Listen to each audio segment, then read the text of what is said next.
people in North Korea aren't depressed or anxious. Why? Because they're so focused on survival that they're so present on today. They don't have time to be depressed. They don't have time to be anxious.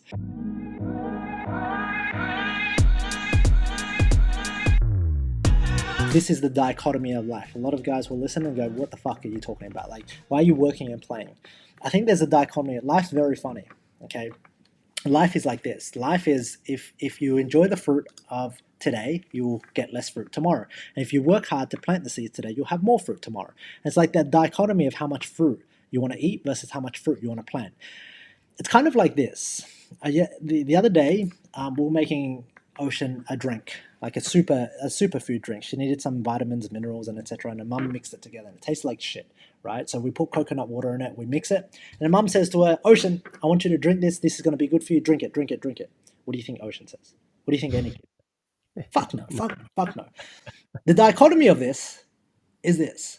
I then understand persuasion and influence. I start taking it, and I go, no, Mum, this is not Ocean's drink. This is too good for Ocean. I don't want to give this. This is Daddy's drink. This is special potion that Daddy's going to drink. And I started drinking it, like fully drinking it, like I meant it, right? But obviously I didn't mean it. But of course, I needed to mean it in fact for her to take it seriously. So she's like, what the hell? This is a special drink? I start drinking halfway. She then grabs it off me. She starts drinking it all. And that's the fucking dichotomy of life there. The ironic thing is that when we tell our kids what to do, they don't listen. When we tell them what not to do, they do the thing that they're not supposed to do, right? It's the same shit with life, okay? So it's like the thing that we're supposed to do today isn't going to give us pleasure, but it's going to save us pleasure for tomorrow, right? But then if we keep doing it, there's going to be a point in time where we keep focusing on that, we will receive no pleasure whatsoever because we just focus on doing the thing. So it's that balance of getting that right. It's being able to actually just understanding that life is a fucking shit show where it's like this yin and yang. It's like it's this mirror against another mirror that's wedging up together that says, hey, like you have to figure this game out. You have to raise kids, but they're not going to listen to what you say. So go figure with that. Good luck. Raise kids and build good kids, but they won't listen to you. Okay?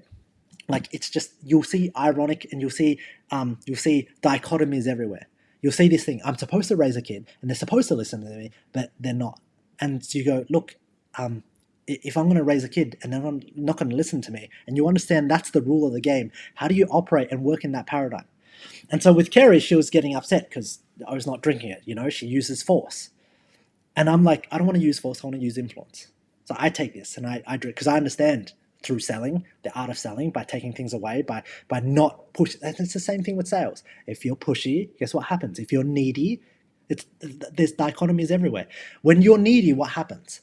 The other person goes away. When you don't need people, they all come. That's weird. Isn't that ironic?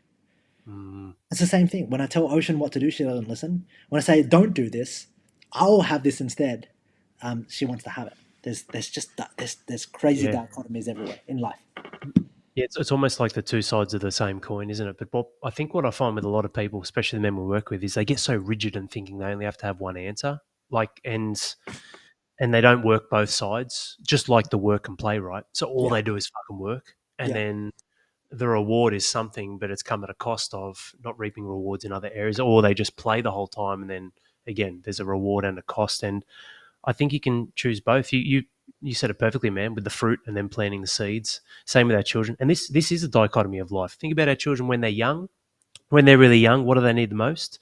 Well, they need our energy and our physical energy and presence. But what gets taken the most? Exactly that, because you don't fucking sleep. You got more mouths to feed, more people to look after. And there's always this balancing act where what you need to do is almost certainly sometimes the opposite. But it doesn't need to stay like that. It's this balancing act where you need to play both. Otherwise, why are we here? You know, and people lose that. There's one thing I want to add to that, man, and it leads on to the thing that we want to talk about. Every solution comes with new problems.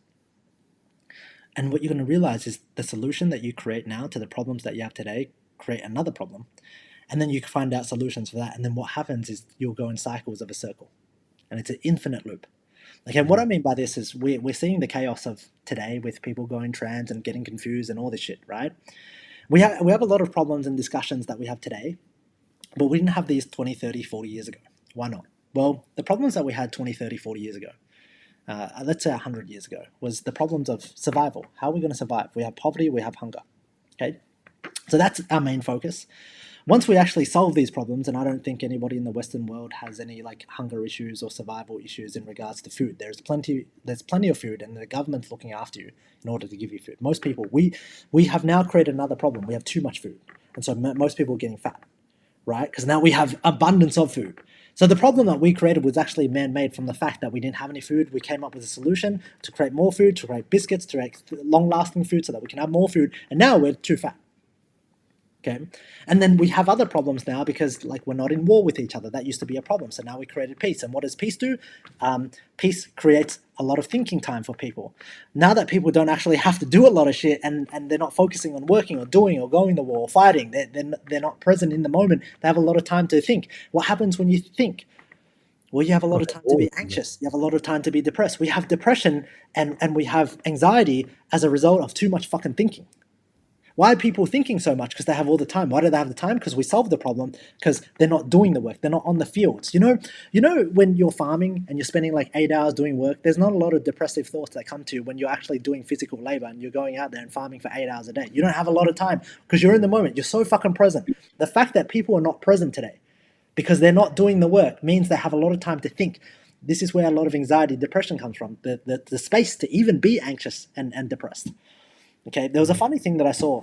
I agree with this halfly. It's like, man, people in North Korea aren't depressed or anxious.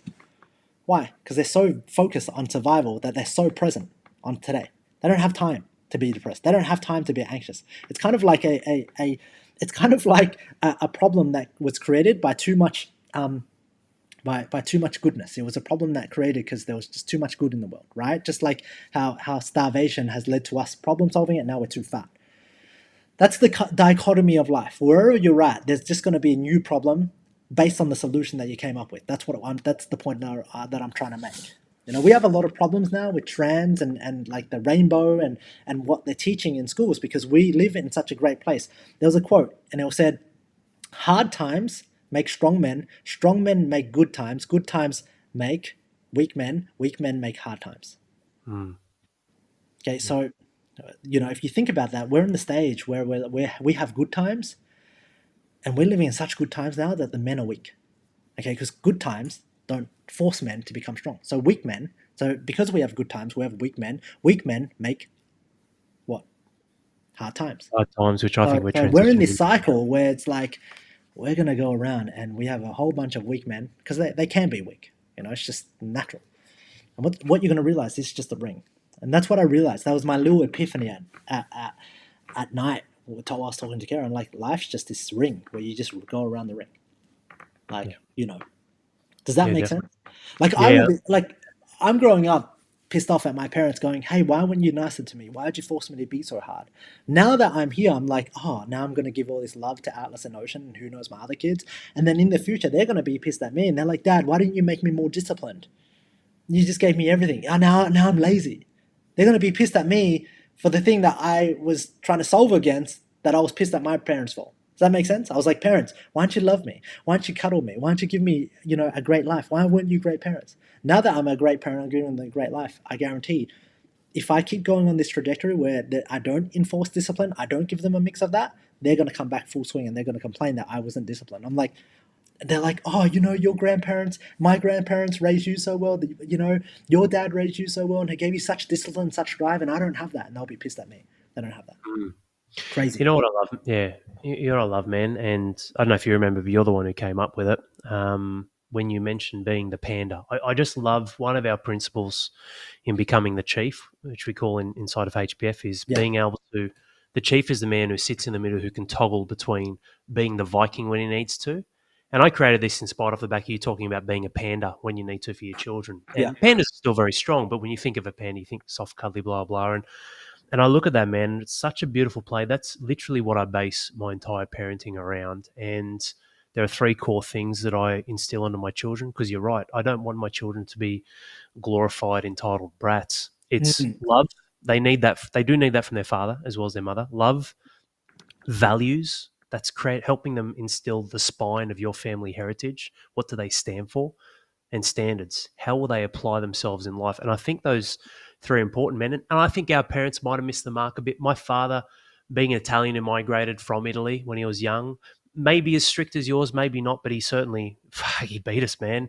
He beat us up sometimes. 4 boys and hooked into us, but he got absolutely annihilated by his father. So possibly one generation later, which would be similar to maybe your Yeah. parents or your father, but very similar in ways, I think, of strictness and discipline. And then I'm like, I can't, as much as I want him, man, I love my children. I die for them and I live for them. And I do that. I live for them. But I can't just hand life to them on a platter. And there's times where I do flick the switch. I don't belt my children, but I give them the energy, Yeah. the Viking.